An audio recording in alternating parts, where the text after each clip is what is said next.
اگر آپ کے خد و خال آپ کی عمر سے کم نظر آتے ہیں تو اس کا مطلب ہے کہ آپ کی اندرونی خوبصورتی زندگی کے ظلم سے زیادہ مضبوط ہے۔ اس بات کا مطلب یہ ہے کہ زندگی ظلم تو ہر کسی پہ کرتی ہے، زندگی ہر کسی کو جھنجھوڑتی ہے،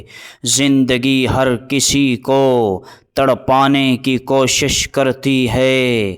مصائب و آلام کی چکی میں پیستی ہے۔ یہ زندگی ہر کسی کے لیے کوئی نہ کوئی مشکلات، کوئی نہ کوئی پریشانی سامنے ضرور لے کے آتی ہے، پر فرق صرف اتنا ہے کہ اس بندے کے اندر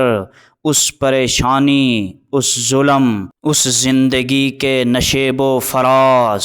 اس کی سختی گرمائش، اس کی سخت قسم کی ٹھنڈک کے مقابلے میں اس کے اندر قوت مدافعت کتنی ہے، رب کریم نے اس کو کتنی قوت دی ہے دفاع کرنے کی، پروٹیسٹ کرنے کی، ہاں ٹھہر جانے کی، برداشت کرنے کی، صبر کرنے کی، ہاں اس کا دل کتنا مضبوط ہے۔ رب کریم کی ذات نے اس میں کیا کیا صلاحیتیں، مہارتیں، طاقتیں اور کیا کیا کمزوریاں رکھی ہیں، ان طاقتوں اور کمزوریوں کی وجہ سے اس کے ذریعے سے رب کریم اس شخص اور اس بندے کو تکلیف اور مصیبت کے مقابلے میں قائم و دائم اور مضبوط رکھتا ہے۔ ہاں وہ صلاحیتیں، وہ طاقتیں دنیاوی ہوں، روحانی ہوں، ایمانی ہوں، جسمانی ہوں، دینی ہوں، جس طرح کی بھی ہوں، ہر قسم کی صلاحیت اس میں شامل ہے۔ رب کریم کی ذات بھی انسان کی مدد کرتی ہے، رب کے علاوہ کوئی کچھ نہیں کر سکتا۔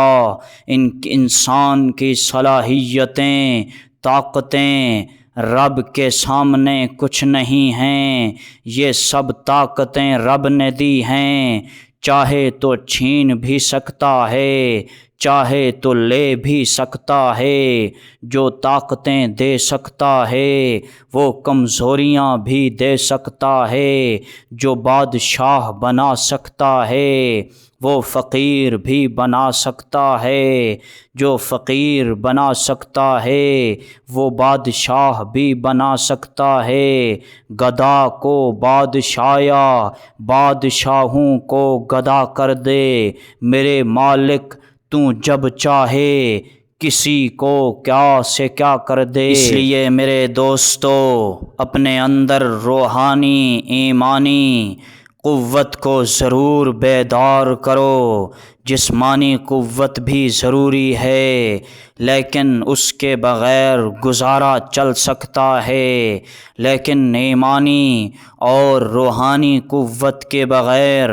گزارا نہیں چل سکتا، جس کا سیدھا مطلب یہ ہے کہ رب کی ذات پہ بھروسہ کرو، وہی طاقتیں دیتی ہے، وہی کمزوریاں دیتی ہے، اسی کے ساتھ ہی ساری چیزیں ہیں، اسی کے ساتھ ہی سب کچھ ہے۔ دعا ہے کہ رب کریم ہمیں جسمانی اور دنیاوی طاقتوں کے ساتھ ساتھ جو اہم ترین چیز ہے، روحانی اور ایمانی قوت و صلاحیت، وہ بھی ہم سب کو نصیب کرے۔ آمین ثم آمین۔